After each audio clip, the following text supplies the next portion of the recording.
Kelley. Greetings from the county line. We're out here in the shop again. I haven't bothered to script anything for today, but there are a few things on my mind that I'd like to discuss with you, and I think we can all relate to these issues because May just passed. We just got through May. Great month in Indiana, probably one of my favorites. It's very exciting out here because my farmer neighbors are running all over the place, back and forth, trying to get their seeds in the ground. Hasn't been quite so hectic this year with all the rain, but it's still great anyway. Everything's turning green. It smells good. You can be outside more. Gosh, what else has happened in May? We had Mother's Day, of course, and in the church of my faith, we celebrate all month long, one mother in particular. And we had Memorial Day, which we talked about last week. And we had, let's see, Tax Day, a couple of them really in Indiana. First of all, federal income taxes had to be filed by May 15th, I think, somewhere in there. And if you're young people, if my memory serves me right, you were probably looking forward to a refund. As you get older, you tend to realize it's kind of silly to give your money to the federal government before you have to, so you claim fewer exemptions and wind up having to write a check sometime in May. On the local front, our property taxes come due. And this usually, they've got this scheduled right around election time, which I find interesting because we can either thank or seek revenge against our elected officials as we decide. But first generally you receive your tax bill for the previous year. And predictably, everybody's property taxes has gone up the last few years. I mean, everything's gone up, right? Why would property taxes be any exception? But then, just right on the tails of you getting your bill, which has to be paid sometime in the month, 2 installments, you receive your Notice of Assessment of Land and Structures. This is Form 11, and it says all over it, this is not a bill, but it talks about your and they're kind enough to tell you what your previous assessment was, and then show you how much it's gone up. And mine goes up every year. But this also says if the taxpayer does not agree with the action of the assessing official giving this notice, an appeal can be initiated to challenge that action. And I always file an appeal. And I'll tell you why. And, you know, I always talk to the nice people at the assessor's office, and they are funny, usually. I think they must train these women, and that's always a female I wind up talking to, on how to deal with crotchety old men, because they've got a great sense of humor about it, and if you push them far enough, they'll actually just tell you to call your legislator because there's not a damn thing they can do to help you. But there is. So I always file an appeal, and the reason is because it's my understanding that these assessments are based largely on the sales value of prices that have changed hands in your neighborhood. Somebody sells a house, what's the sales price? Is it more than it was last time? That's what they want to jack your assessment up to. And some other things, probably depending on how much Northwestern School needs and how much the Sheriff's Department needs to maintain the jail and how much the County Highway Department needs to clear our roads and keep them well surfaced. All legitimate things, and all, I admit, more expensive now than they ever were, but still, it's not really fair, I didn't think, to raise my property taxes based on the sale of properties around here. First of all, I have here, the people we bought this property from actually came up with the abstract of title. which is, if you can get your hands on one of these, they are so cool. They'll tell you everything you want to know. This goes all the way back to the days when the state of Indiana owned this property with the intention of building the Wabash and Erie Canal over it, which probably should have told me something about at the time about elevation. And so going through here, it seems likely to me that the first structure was erected on this farm sometime between 1853 and 1861, when John Grant bought the property. Now, so it's an old house, and it looks like, climbing around in the attic and the cellar, you can tell that the original structure was just 4 rooms, 2 downstairs and 2 upstairs, and there was a stove in the middle of the 2 downstairs rooms. At least the chimney's still there. And the interesting part was the upstairs rooms were only accessible by means of a stairway on the outside of the building. Had its own porch on the west side of the house.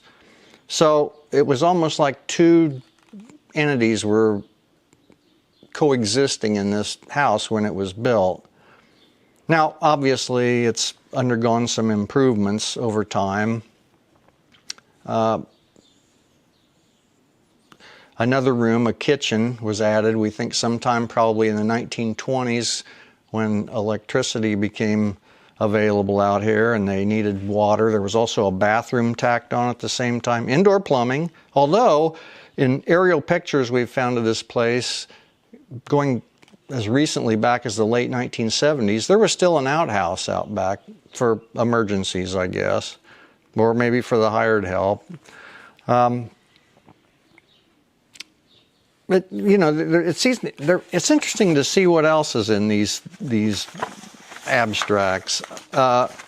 When we moved in out here, there was a neighborhood story, and I never really knew if it were true or not, because there's no way for me to verify it. But the story went that sometime around the turn of the last century, a guy who lived in Burlington had an extramarital relationship with a young woman, and she became pregnant. And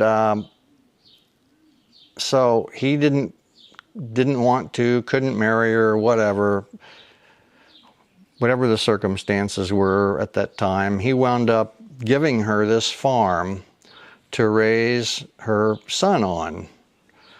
And interestingly, in 1909, a married couple gave this farm to a woman, and a year later she got married. Now, out behind this place, right in the middle of the field, there's this barn that sits back there, and the people who farmed this for years made a lane back there so they could store equipment in it. The barn's fallen down now, but it's kind of odd. It just sits back there. And neighborhood lore is that that used to be a farm, and that the house, which now sits next door to us, was located near that barn.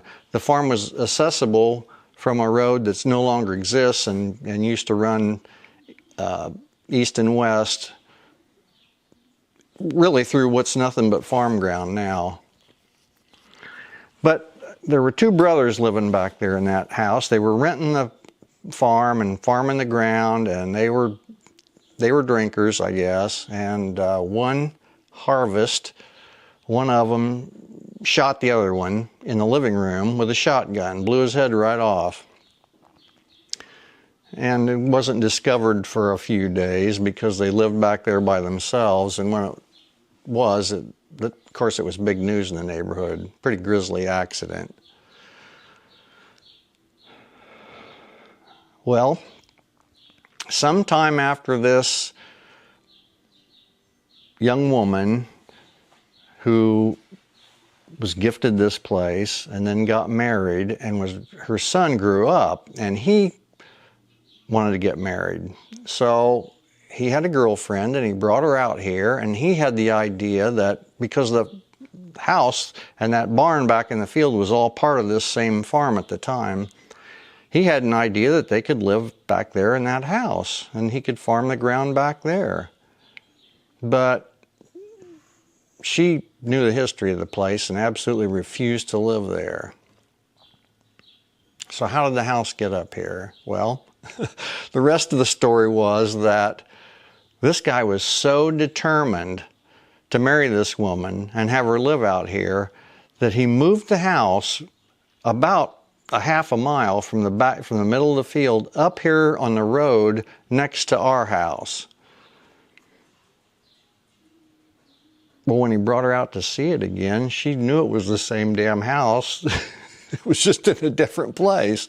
So reportedly, they came to live in the house where we live now with Mom in the upstairs apartment. Anyway, it's just one of those sidebar stories that I thought you might want to know about. Whether it's true or not, I really don't know. But back to the tax thing. So my house is out here. The original structure's a couple hundred years old or so, and I file an appeal. And they're very good about it. I mean, you can actually download these things online, type in whatever it is you want to type, and explain, list attached evidence or give reasons for the requested change in my assessment. And my response was, this property is located on a partially graveled road on the western edge of civilization. That's true. We have 7 neighbors, including 8,000 pigs within a mile in any direction.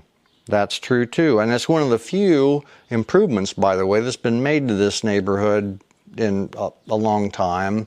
After the farm ground sold across the road, the people who bought it decided that they wanted to put up a confinement building just across the county line, interestingly, in Carroll County. And it's what's called a dual quad building. Each building holds 4,000 pigs. And they're neat about it. The only time we even get a whiff of the place generally is when they pump out their lagoon or start spreading manure on the fields. Other than that, they don't bother us at all. So there's that. With the exception of the farm ground across the road, none of this property has changed ownership in 10 years. And on both sides, we're surrounded by, I call them decrepit dwellings. The nearest house has been vacant for 2 decades and should be razed. And then I tell them how ridiculous their increase was. A word about the other house, the house on the other side of us. It is actually listed in as a historic site in Howard County. This is the official report of, let's see, who is this? I don't know, some state agency that specializes in these sort of things. Historic Landmarks Foundation of Indiana. Okay. So it lists this house next door, and it's definitely historic, as a single pen log house built sometime around 1850.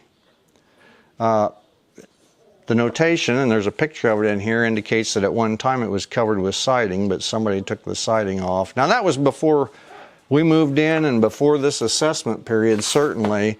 The only improvements that I've seen my neighbor make down there have been to put a metal roof on the place.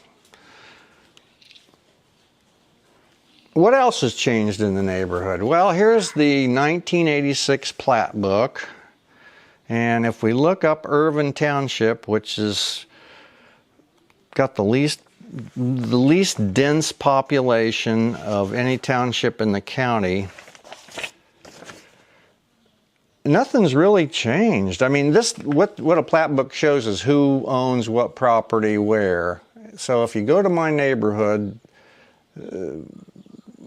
other than the farm ground just east of us, which Danny Henderson bought from somebody named Hollingsworth at some point, things are pretty much the same.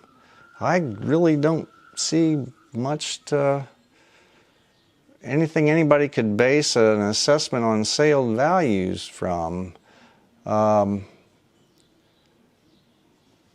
Bowmans have the farm beyond the pig place across the road. Hubert Bowman still owned it, apparently, in 1986.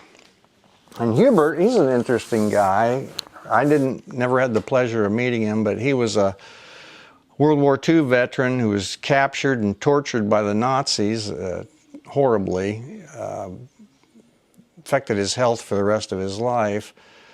But he had the farm over here and raised 2 fine boys on it. He was cutting his side ditches on an Oliver tractor one day and had a heart attack, passed out, drove the tractor right into the side of the house. His wife was in the kitchen at the time. The tractor came through the wall, and he passed away a few days later. But the 2 boys, David and Greg, still own the farm, and up until 2 years ago, David still farmed it. So that hasn't changed. All the property around us still belongs to the Klingenpiels, which have owned it since the 1930s. Nothing's really changed here. Basis for my appeal. And sure enough, a few weeks after I filed this appeal, I get a phone call on a Sunday afternoon. And it was one of these guys that they hired to do these assessments and look into the appeals, and he was laughing. He said he'd been out by our house that morning trying to catch up on some work, and he absolutely agreed, but he thought my appeal was so funny that he just had to call and tell me.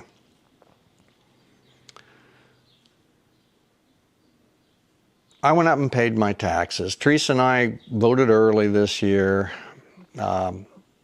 which is important. I understand now only 20% of the registered voters in Howard County bothered to cast a vote in a presidential election, I'll remind you, which is a little embarrassing. But, you know, this kind of thing is the reason that we should vote. So Teresa and I went up to the old post office building, the Jeffrey Stout building, and we cast our vote. And afterwards, I walked across the street and paid my taxes at the treasurer's office on the 2nd floor.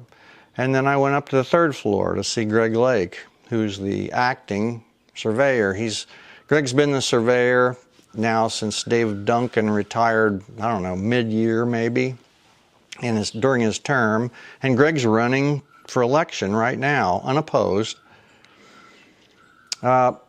He's not really a friend of mine. I see him out and about occasionally, and we text back and forth when we find something that might interest one another. But I met Greg shortly after we moved out here. We had some great years out here, and then one year it rained, and we had a river running through the back of our property. I'm not just talking about a few inches of standing water. I'm talking about 14 inches of water that was moving so fast that you couldn't even stand up in it. It would knock you down. I actually got a kayak out one year and paddled around in my own, I almost got swept away. So I called the surveyor's office a couple times and got poo-pooed around, and Dave Trine was a county commissioner then, and I asked him to come out and look, and he actually had to drive through flooded roads to get out here, even though we'd only had, I don't know, 2 or 3 inches of rain. It shouldn't have been that bad. But he promised to look into it, and a few days later, Greg Lake came out with the surveyor, the guy that was the actual surveyor at the time, and they agreed that something had to be done, but they just weren't sure what. And here was the problem. Over 1,000 acres of farm ground is channeled to run through our backyard, virtually our backyard, between our house and the first outbuilding. 1,000 acres.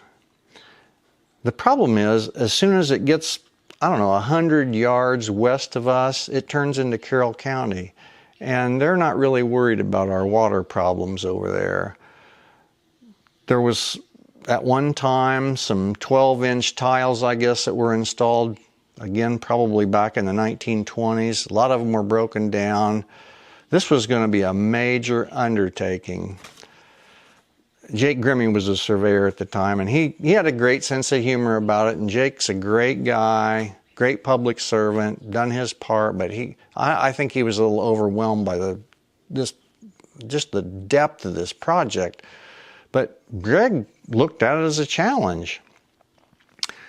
So first he had the federal government come out, the soil and water people, and they looked at channeling the whole thing back around the back of our property to get it away from our buildings, and that didn't seem practical. And then he talked about trying to replace the existing tiles with bigger tiles and plastic tiles that would last longer, not break down. And to do that, you have to send out notices to everybody in the neighborhood, everybody that's affected, everybody whose water is going to run through this drain. So we attend these meetings, ditch board meetings. I didn't even know there was such a thing, but there's actually a ditch board. And they're a very responsible group of people. Some of them probably know more about this sort of thing, ditches and water, than others. But Greg was leading the discussion mostly. And all the neighbors showed up because they were all mad as hell. Nobody seemed to want to pay the exorbitant cost of digging up literally miles of old tile and replacing it with plastic. The cost was just phenomenal. So Greg put his thinking cap back on, and I think it was actually Jake who spoke first with Mrs. Reinhardt, who lived over on State Road 29, and asked her if she would mind working with us on this project. And her son John was farming the place at the time, and he came to a ditch board meeting after talking to Greg and said, you know what, I'm a good neighbor and I appreciate the plight, the problem you people are having, so I'd love to work with you, but I can't afford to tile that, and I can't afford for you to ditch it, which would be a cheaper alternative to putting tile in, just, you know, cutting a ditch, because it would cut my fields in half, and I have no way to get from one to the other. Well, again, I mean, Greg's by this time, he's talking to the Carroll County Commissioners, he's talking to everybody, and the Carroll County Commissioners came to one of the ditch board meetings because this thing lasted for months, as you can imagine. The Carroll County Commissioners, two of them came over and said, look, boys, we'd love to help you, but we're broke. We ain't got, literally, he said, we ain't got eye water to cry with.